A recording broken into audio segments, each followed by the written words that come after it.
So how long have you guys been DJing, and how did y'all get started?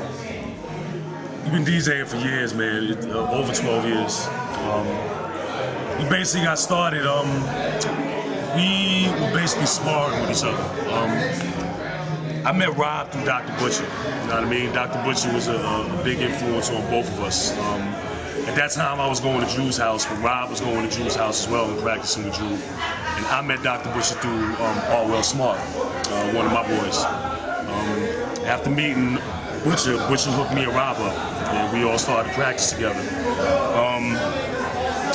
Rob had joined in 1991 DMC. Came in second, and came in third, actually. Actually third, that's right, that's right. A minute ago, yeah. He came in third, and at that time, Steve, Scoop, I think it was Raider at that DMC too as well? Raider was entered the preliminaries, all of them. All the X-Men entered the battle, but only Steve made it onto the finals of the East Coast DMC. And but that year, that's how I met up with the X-Men. A couple of years after that, 1993, we put Sinister down. He became a part of the crew, and it just went on from there. So who were the founders of Xecutioners actually? Well, originally the crew is called the X-Men, and that was Sean C. and Steve D. who founded the group. Xecutioners was a name that I came up with. In 1997, myself, Mr. Sinister, Rock Raider, Total Eclipse, we signed an independent record contract with a label called Asphodel Records, and we were on the verge of putting out our first album. And our lawyers and our label advised us to change the name because they didn't want us to get into any legal trouble with X-Men Comics, Marvel, and all that. So I wanted to, we all were thinking of names, and I wanted to keep the whole X, concept in the new name that we ended up choosing. And I had to come up with Xecutioners, and everyone liked it, and that's how we came up with the name. So going back on what Sin said earlier, like how y'all used to battle each other and y'all was in competition with each other, did any progression of any single one of you guys generate any jealousy towards another? Nah, we were never like that.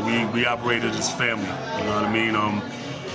If anything, when we practiced together, if one of us was doing more, it pushed us to do more as well. You know what I mean? Like, I was next to Rob when he won the 92. I was up there supporting him, and just seeing Rob go through that and just seeing him succeed, because Rob Ryan had been practicing so long, and to see him succeed like that just sparked me. And I joined the 93 seminar the year after, and I came in second. So it was never like that with us. We all pushed each other to we inspire each other. We never had no jealousy towards each other. If anybody was doing better, we all we all pushed each other to do better. You know what I mean? So with that being said, why did the group disband after maybe? I kind of feel like I left in 1990. Was it 90? It was 2005. Yeah. When I left the crew, and I think for me, it became a situation where the stardom and the fame ended up making it hard for us to have fun.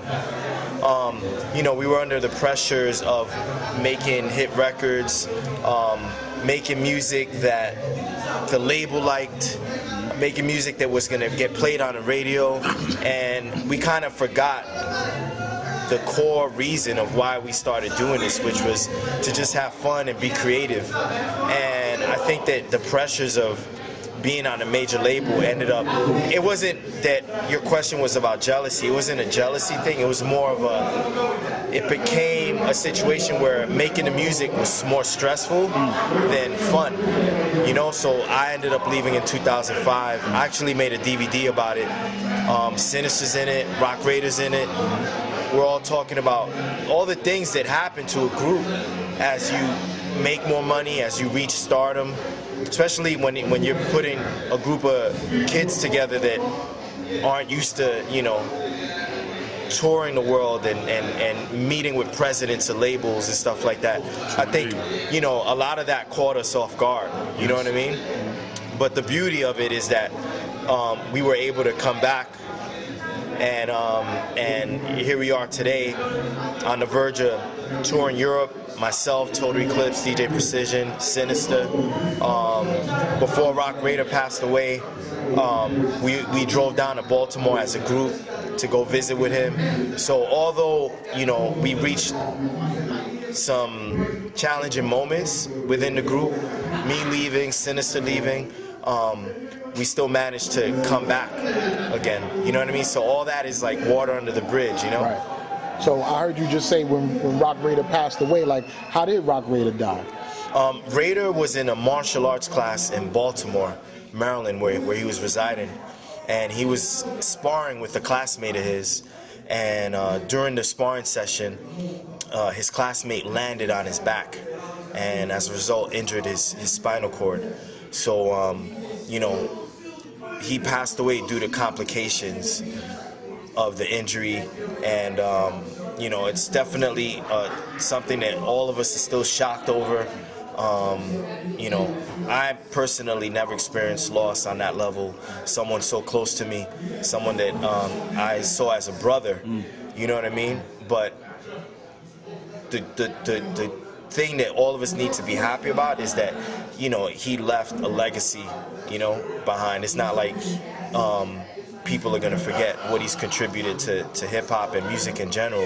Right. As an executioner, as a solo artist, he's accomplished a lot. And he left us all with his routines, and we're going to, you know, from here on, we're going to always kind of like, whether it's performing and doing a routine of his or talking about him, we're always going to, you know, keep his name alive and keep his legacy going. So how did that affect you guys, like emotionally? It was hard, man. We're still dealing with it to this day. The thing that I think drives us the most is that Raider was a good person, but he achieved a lot of accomplishments, not only as a musician, but as a person. You know what I mean? We deal with it by knowing that he's still with us. You know what I mean? That's how we look at it. He's with us. Like, he's with us on stage. He's with us when we walk. He's with us. He's in our hearts. You know what I mean? Myself, I'm still trying to get over it. I mean, there's times where I find myself crying sometimes. You know what I mean? You know, it'll come out of nowhere. You know what I mean? Raider was like family to us. In order for me to get through the day, sometimes I'll speak to Rob. You know, I'll tell him how I'm feeling, and I'll let him know that, you know, we're going 100% to keep his name alive, and, you know, we're not going to do anything.